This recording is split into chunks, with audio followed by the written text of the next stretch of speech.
ஒரு பயாலஜி வகுப்பு நடந்துட்டுருக்கு.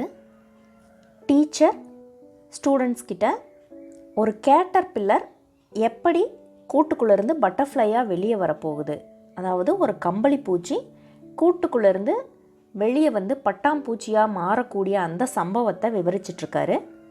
ப்ராக்டிக்கலாக ஒரு டேபிள் மேலே ஒரு கம்பளி பூச்சி அதனோட கூட்டோடு வைக்கப்பட்டிருக்கு. இன்னும் சில மணி நேரங்களில் அந்த கம்பளி பூச்சி பட்டாம்பூச்சியாக மாறி வெளியே வரும், கவனிங்க. ஆனால் யாரும் அந்த கம்பளி பூச்சிக்கு எந்த உதவியும் செய்யக்கூடாது அப்படின்னு சொல்லிட்டு வகுப்பறையை விட்டு வெளியே போயிடுறாரு. சுற்றியும் ஸ்டூடெண்ட்ஸ் நின்று வேடிக்கை பார்க்குறாங்க.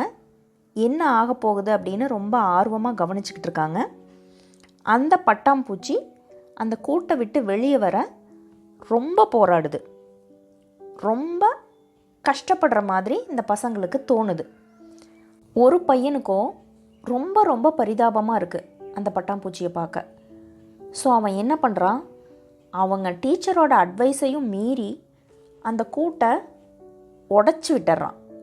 பட்டாம்பூச்சிக்கு உதவி செய்கிறதா நினச்சி அந்த கூட்டை உடச்சி விட்டுறான்.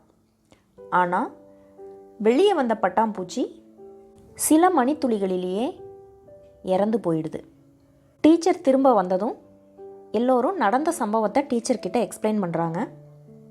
அப்போ டீச்சர் சொல்கிறாரு, கண்ணா நீ தப்பு பண்ணிட்ட, இயற்கையோட அமைப்பை நீ புரிஞ்சுக்கல. அதாவது அந்த கூட்டை விட்டு வெளியே வர அந்த பட்டாம்பூச்சி போராடும் போது இயற்கையாகவே அதுக்கு நல்ல ஸ்ட்ரென்த் கிடைக்குது.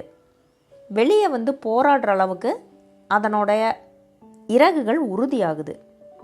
ஆனால் நீ என்ன பண்ணிட்ட, அதை போராட விடாமல் அதை ரொம்ப வீக்காக மாற்றிட்ட. அதுக்கு நீ உதவி செய்யலை, கெடுதல் தான் செஞ்சிட்ட அப்படிங்கிறத புரிய வைக்கிறார். இதே தவிர தான் பெற்றோராகிய நாம் நம்ம குழந்தைங்க கிட்ட செய்கிறோம். குழந்தைங்கள ரொம்ப ப்ரொடெக்ட் பண்ணுறோம். அவங்க வேலைகளை கூட அவங்கள செய்ய விடுறதில்ல.